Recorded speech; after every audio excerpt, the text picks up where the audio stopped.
Well, hi. What's been happening since we updated the studio?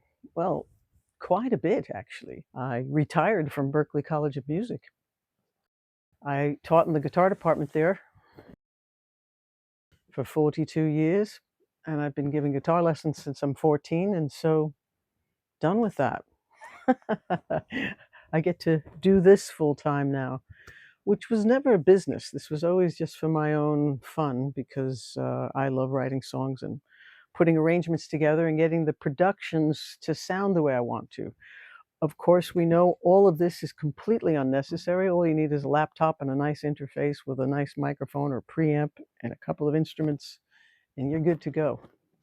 But it's always been fun for me, incredibly fun. It makes it more fun. And I've never been one of those musicians who says, and I know a few people who are like this, I don't buy it unless it's going to make me money. Well, I'm also interested in my longevity and my happiness and my fun factor. And that's what a lot of this unnecessary stuff is for me.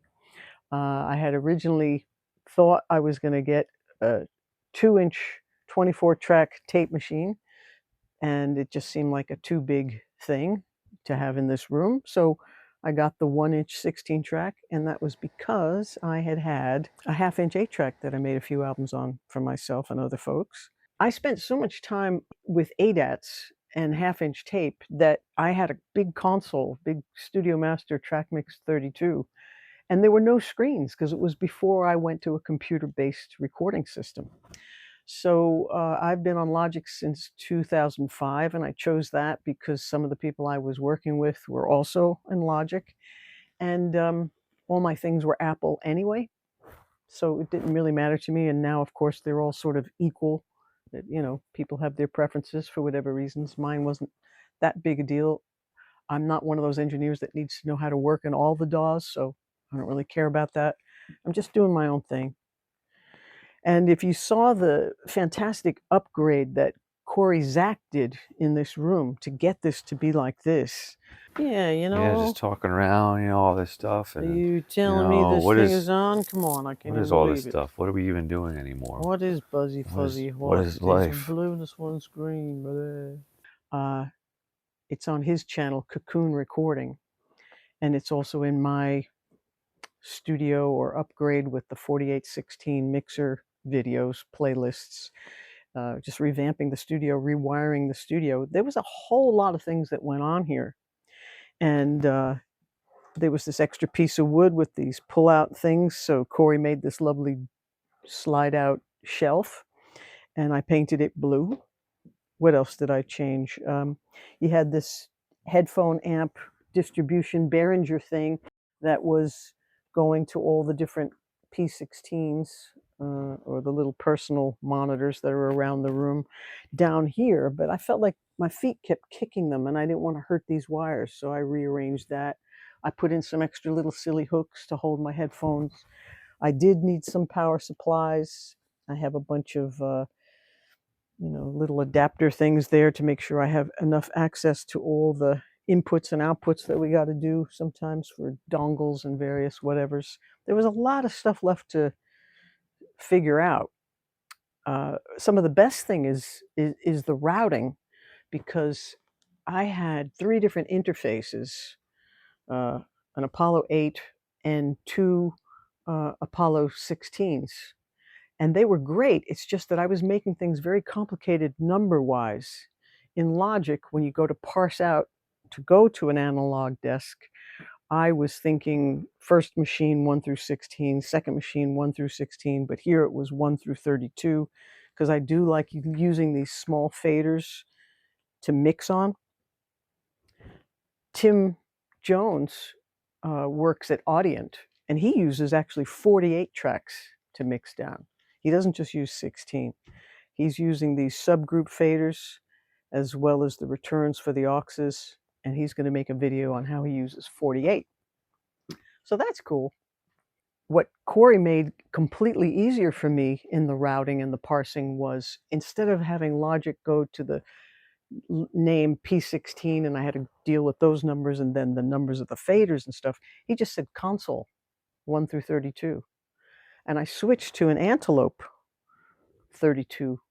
The Antelope, Orion 4 is a 32 in and out. So that makes things a lot less complicated, and it's seamless because I don't have to deal with an interface.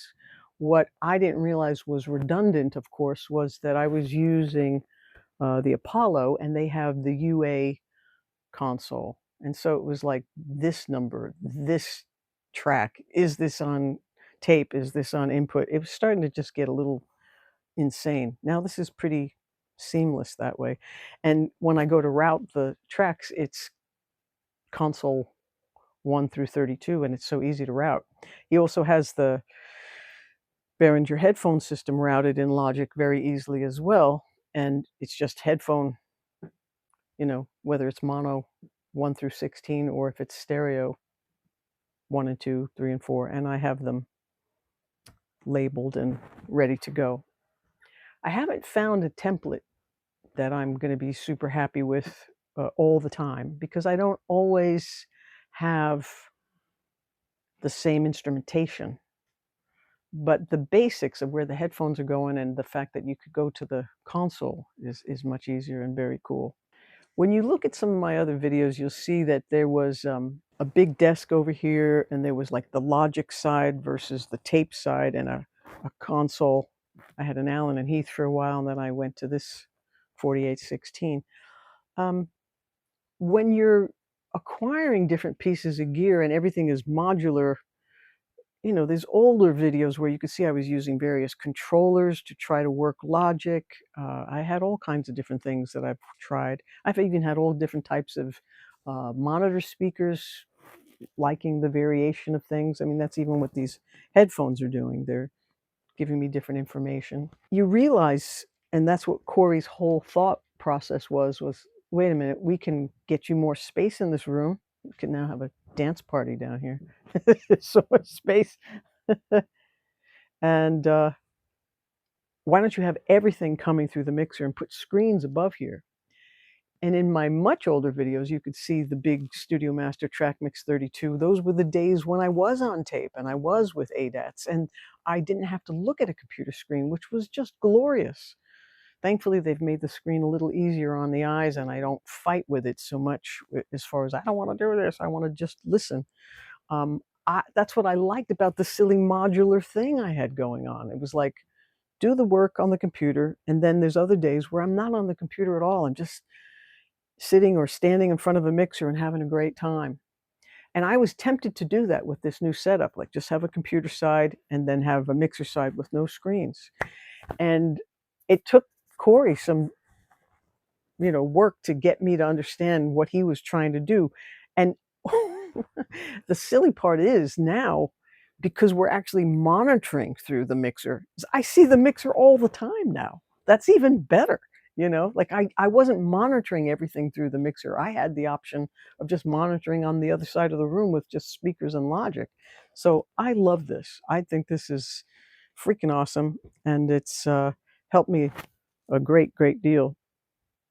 I filled in some of the spaces here, put a Stam Child, Fairchild copy thing down there. I did the 6-month, well, you do the pre-buy thing, and it takes time. It took 6 months. It wasn't long.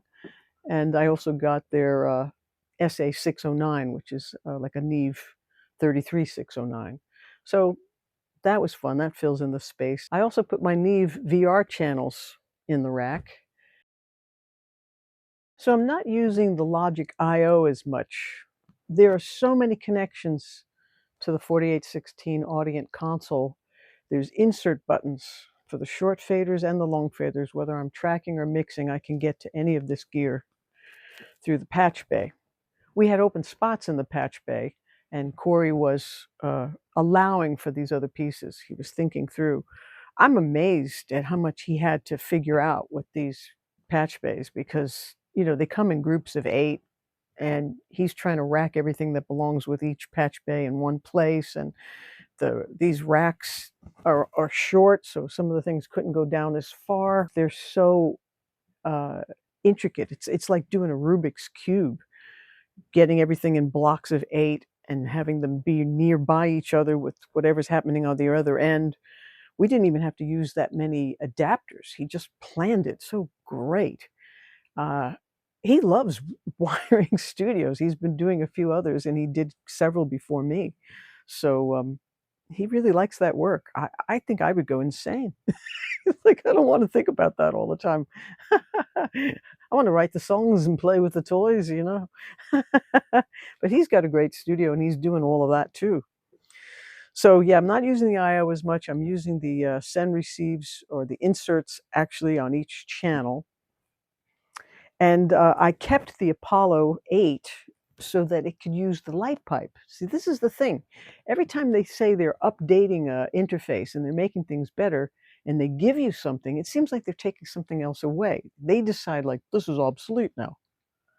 You know, the light pipe ADAT in and out is really good for the headphones. I don't do just 8 headphones because the Antelope Orion 4 only has 1 through 8 ADAT.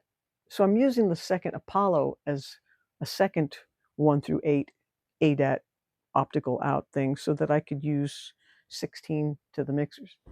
Ah, you know, again, more puzzles, so many things to figure out. So I hope you're all doing well and that you're doing your thing and enjoying being you and having fun making music.